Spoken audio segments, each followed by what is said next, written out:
kita akan menyimak bagaimana pendapat Imam Ghazali dalam hal ini. Kenapa sih banyak orang-orang itu lebih seneng gitu dengan hal-hal yang bersifatnya khilaf gitu kan ya. Dan sekarang kita masih melihat kenyataannya, banyak ya di YouTube misalkan ya, orang menampilkan debat gitu kan, yang berselisih ya tentang pendapat kunut bagaimana misalkan ya, tentang pendapat sifat Allah bagaimana. Itu dipertontonkan di hadapan khalayak ya melalui YouTube misalnya, yang sebenarnya itu ya tidak boleh lah sebaiknya. Kenapa? Karena ini apalagi dalam masalah kalamiah ya, jangan sampai ya ada ingin orang gagah-gagahan di sana gitu dalam hal seperti ini ya, karena itu bab khilaf lah. Istilahnya khilaf itu kalau di depan umum tolong dijauhi gitu kan. Adabnya seperti itu. Walaupun ya di dalam sebuah majelis ataupun ini boleh ya untuk betul. Perdebatan Nah, boleh nanti ya. Mana yang dibolehkan, mana yang tidak dibolehkan, ini ada di sini. Siap. Taib. Kita akan mulai ya. I'lam, ini muqaddimah, pengantar dari Imam Ghazali. I'lam annal khilafata ba'da Rasulillah sallallahu alaihi wasallam tawallahal khulafa'ur rasyidun al-mahdiyun wa kanu a'immata ulama'a billahi ta'ala. Apa kata Imam Ghazali? Bahwasanya dulu ya, ketika Rasulullah SAW wafat, yang mengambil tampuk kepemimpinan umat Islam adalah para khulafa rasyidin ya. Khalifah rasyidin yang 4 itu, Abu Bakar, Umar, kemudian Ali ya, Utsman, Ali ya, 4 khilafah. Dan para khalifah zaman dulu, para pemimpin zaman dulu itu, mereka adalah a'immah, para ulama. Artinya ilmu keagamaannya itu dalam. Ilmu fikihnya dikuasai, ilmu tafsirnya dikuasai, ilmu kalamnya dikuasai. Ya, mereka seorang fakih dalam ahkam hukum-hukum. Mereka untuk berfatwa itu sudah bisa dengan sendiri, gitu ya. Tidak membutuhkan para fuqaha, para fakih. Ya. Oleh karena itu, fakanu la yasta'inuna bil fuqaha illa nadiran. Oleh karena itu, para pemimpin zaman dulu khulafa rasyidin itu tidak membutuhkan para mufti, ya. Betul.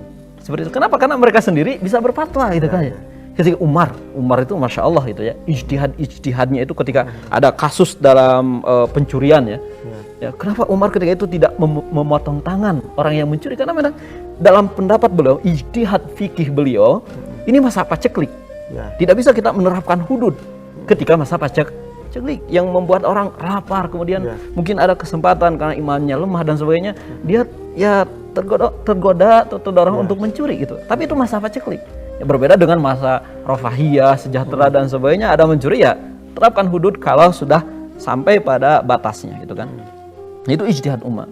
Banyak sekali ijtihad umat itu yang memang sangat diapresiasi oleh para pemikir gitu, yang itu merupakan suatu pembaruan dalam agama gitu kan. Nah itu Khalifah Umar. Begitu juga dengan Ali, Abu Bakar ya, dalam memerangi kaum riddah yang murtad, tidak mau membayar zakat, itu kan ijtihad beliau ya. Umar dalam mengumpulkan mushaf, kemudian Utsman juga dalam mengumpulkan mushaf. Kan tidak ada zaman Rasulullah ya. Tapi beliau berfatwa. Jadi para khulafa rasyidun ketika itu memiliki kapasitas keilmuan sehingga tidak membutuhkan mufti ya atau ahli fikih. Oke, bagaimana generasi setelahnya? Falamma afdatil khilafatu ba'dahum ila aqwamin tawallawha bighairi istiqaqin wala istiqlala lahum bi'ilmil fatawal ahkam iturru ilal isti'anati bil fuqaha ya. Tapi setelah masa itu datang para pemimpin yang secara kapasitas ilmunya itu kurang. Mereka menjadi pemimpin tidak berhak bahkan ya untuk menjadi pemimpin. Wala istiqlal. Jadi mereka pun tidak bisa berfatwa dengan sendirinya, harus istisyar, konsultasi ke para fuqaha. Jadi mereka membutuhkan para fuqaha ya, seperti itu. Nah, apa yang terjadi? Ya, yang terjadi ya dulu ketika di generasi awal para fuqaha itu diminta matlubin, bahasa Imam Ghazali sini. Al fuqaha kanu matlubin, dulu itu diminta.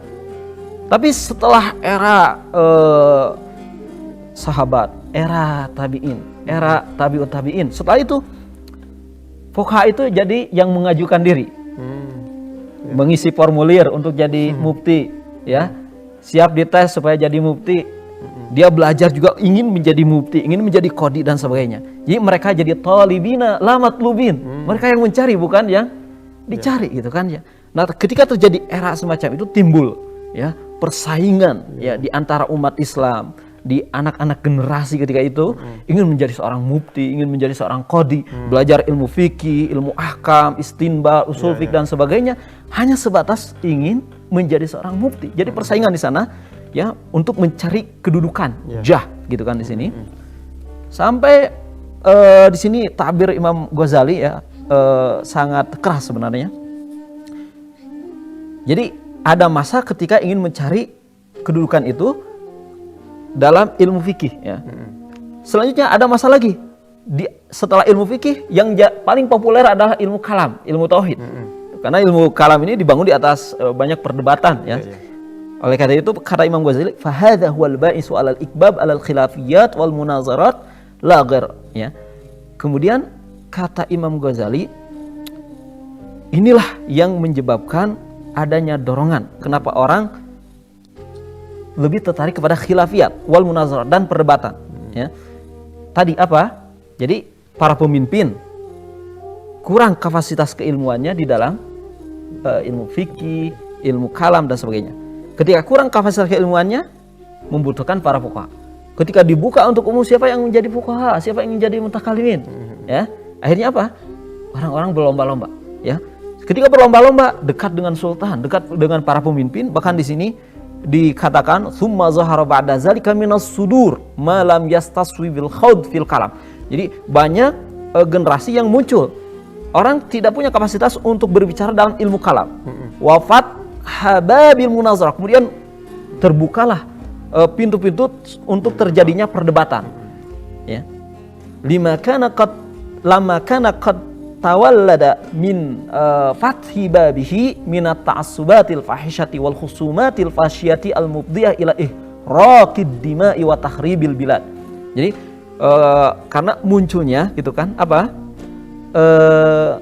tadi perdebatan sampai kepada ta'assub al fahisha. Ta'assub itu apa? Fanatisme ya. Sampai kepada permusuhan, husumat al fasyah, permusuhan. Ta'assub kemudian permusuhan itu menyebabkan kepada apa? Al-mufdiyah ila ihraqid dima, pertumpahan darah, wa tahribil bilad, dan kehancuran negara atau kerajaan. Dan itu yang terjadi ya, perdebatan antara kaum Sunni, Syiah, kemudian antara Syiah Khawarij ya. Perang Siffin, perang Jamal, kemudian selanjutnya ada perubahan kekuasaan ketika antara Bani Abbas ke Bani Umayyah ke Bani Abbas. Kan terjadi perangan di antara kaum Muslim. Ini penyebabnya gitu kan ya. Banyak perdebatan dalam hal ini dan umat Islam lebih mementingkan hal yang khilafiyah, perselisihan, daripada hal yang bisa mendamaikan, menyatukan dan sebagainya.